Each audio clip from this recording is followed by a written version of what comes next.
Dapodi police station हद्दीतील व Hadapsar police station हद्दीतील दुर्दैवी घटनेच्या अनुषंगाने माहिती देण्यात येत आहे. परवा त्या घटनेसंदर्भातील इनपुट मिळाल्यानंतर मी व माझ्या विभागाचे सर्व अधिकारी तात्काळ दापोडी पोलीस स्टेशन येथे अप्रोच झालो.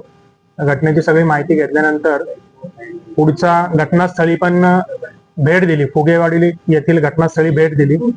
त्याच्यानंतर पोलीस विभागासोबत संयुक्त इंट्रोगेशन करून एक्साईज विभागाने त्यातील जे 2 मुख्य आरोपी आहे, जिथनं त्यांना हातभट्टी दारूची निर्मिती झाली आणि ज्याने वाहतूक करून त्याच्यामध्ये प्रथमदर्शनी मिथेनॉल मिश्रण करून दारू वितरित केली, तर दोघांनाही एक्साईज विभागाच्या 2 पथकांनी त्यांचा तांत्रिक तपास करून त्यांना ताब्यात घेऊन पुढील कारवाईसाठी पोलीस स्टेशन दापोडी येथे त्यांना सबमिट केलं. तसंच त्यातील पुढील इंट्रोगेशन मधनं त्या आरोपीने मिथेनॉल मिश्रित दारू जी बनवलेली होती 3 ठिकाणी त्याचं वितरण केलं होतं. हडपसर हद्दीमध्ये आकाश जाधव याला त्याने वितरण केलं. गोखलेनगर त्या हद्दीमध्ये त्याने एक आर्यन धोत्रे या व्यक्तीला त्याने वितरण केलं. तसेच दापोडी हद्दीतील इरफान कुरेशी या व्यक्तीला त्याने वितरण केलं. ते तात्काळ स्विफ्टली ते सर्व जो विषारी दारूचा साठा आहे, एक्साईज विभागाच्या अधिकाऱ्यांनी तिथं 3ही ठिकाणी गुन्हे नोंद केले आणि तो साठा ताब्यात घेतला, जेणेकरून पुढचा आपल्याला अनर्थ टाळता आला. तसंच पोलीस विभागासोबत संयुक्त कारवाई करून त्याच्यामध्ये आपण स्विफ्टली ऍक्शन घेतलेली आहे. सर, निलंबित तुमच्या खात्यातील किती अधिकाऱ्यांना, किती कर्मचाऱ्यांना करण्यात आले आणि त्यांची नावं काय ते सांगा. या घटनेच्या पार्श्वभूमीवर जिथे आपल्याला लॅप्सेस दिसून आले त्या भागातल्या 3 निरीक्षक, 6 दुय्यम निरीक्षक आणि 4 जवान यांच्यावरती निलंबनाची कारवाई मान्य आयुक्त यांच्याकडून झालेली आहे. या संपूर्ण घटनेवरती मान्य आयुक्त यांनी वेळोवेळी लक्ष ठेवून होते. त्यांच्याकडून पण प्राप्त झालेल्या निर्देशानुसार आपल्याला कारवाई आणि सहकार्य व्यवस्थित करतात.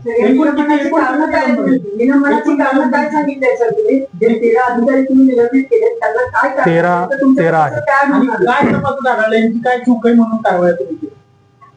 त्या आरोपींवरती वारंवार गुन्हे नोंद करणं अपेक्षित होतं. पुढे त्याच्यावरती प्रतिबंधात्मक कारवाई करून ते धंदे बंद करणं आवश्यक होतं. ते न झाल्यामुळे आपण त्यांच्यावरती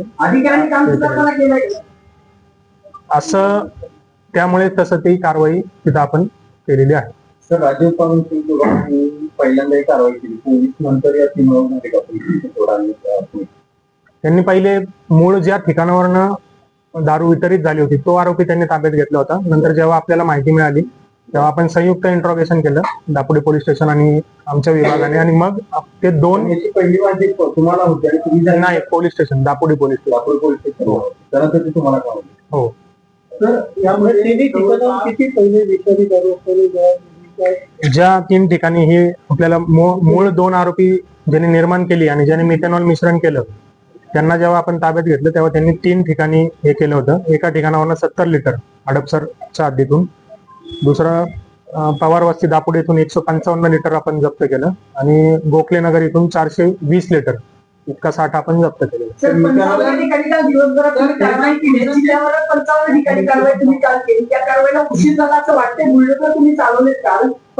ठिकाणी पुणे, पिंपरी आणि गाणगाळ या कारवाईला उशीर झाला असं नाही वाटत तुम्हाला? आपली कारवाई चालू असते, पण या घटनेच्या पार्श्वभूमीवर आपण इतर जिल्ह्यातला पण स्टाफ मदतीला घेतला आणि ती कारवाई अधिक तीव्र आणि अशाच पद्धतीने आपण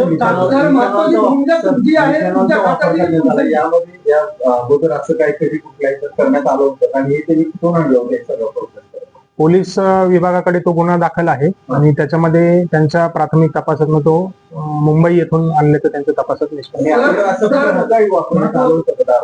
महत्वाचा प्रश्न असा आहे तर 800 रुपये एका कॅनमागे फायदा व्हावा म्हणून हे मित्रांना केलं जातं. तुमच्याकडे नेमकी काय माहिती त्याबद्दल पोलीस विभागाशी आपण दापोडी पोलीस स्टेशन इथं गुन्हा दाखल आहे, ते अधिकृतरित्या ते सांगतील त्याच्यामध्ये. अधिक महोदय, याची जबाबदारी महाराष्ट्र विभागाची आहे, राज्य उत्पादन विभागाची आहे का पुढची आहे? सगळं असं कोणाची महत्वाची कोणाची नाही, सगळ्यांची संयुक्त जबाबदारी आहे. त्याच्यावर खाता नेमकं करून दिली. सगळ्यांची संयुक्त जबाबदारी आहे. राज्य उत्पादन शुल्काची जबाबदारी आहे का ही कुठली? घटना घडल्यानंतर तुम्ही 55 ठिकाणी कारवाई केली, 50 पेक्षा अधिक आरोपी तुम्ही काल ताब्यात घेतले.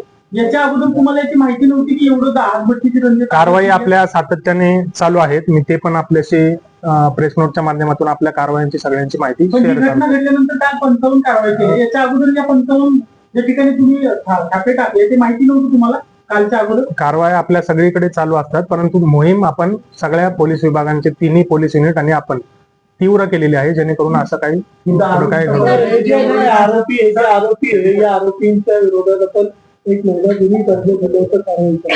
काय नेमकं तो पत्र होता, कोणाला पत्र दिलं होतं कारवाईचं, काय नेमकं प्रकरण होतं? त्याच्यामध्ये त्यांच्यावरती जो मुख्य आरोपी आहे योगेश वानकडे याच्यावरती 3 गुन्हे दाखल होते. त्याच्यावरती आपण प्रतिबंधात्मक कारवाईचा प्रस्ताव सुद्धा संबंधित प्राधिकरणाकडे पाठवला होता. तो अंडर प्रोसेस तो होता. कधी पाठवलं होतं, कधी पाठवलं? डिटेल देतो आपण. सर, योगेश वानखेडे जो आहे, योगेश वानखेडे जो आहे तो रेकॉर्ड वरला गुन्हेगार होता. त्याच्या सिटीमध्ये 2018 एक गुन्हा होता. आपल्याकडे पण काही गुन्हे नोंद होते का त्याच्या विरोधात? आमच्या विभागाचेच आहेत ते गुन्हे 3. अजून काही होते का? नाही, 3 आपल्याकडे होते. सगळं बनवलं होतं ते कोण आहे? ते पांढरस्थळ गावामध्ये त्याने व्यवसाय केलेला आहे. तो राधेश्याम प्रजापती तो तयार करायचा आणि हा तिथनं वाहतूक करून विविध ठिकाणी वितरण करायचं. असं हे जे इथेनॉल मिक्स केले हे पहिल्यांदा ट्राय करायचं होतं की याच्या अगोदर पण असे त्यांनी प्रयत्न केले होते? प्रायमरी इंट्रोगेशन झालं ते पहिल्यांदाच त्यांनी केलं आणि त्यातनंच असा दुर्दैवी घटना घडलेली. आपल्या पत्र्यावर काही मद्याच्या बाटल्यांची नारळले होते, काही कुंड्यांमध्ये आढळल्या. काय आपल्या कार्यालयाच्या पत्र्यावर काही मद्याच्या बाटल्या आणि 3 आढळलेल्या आहेत. बघतो मी, व्हेरीफाय करतो, ऍक्शन घेतो.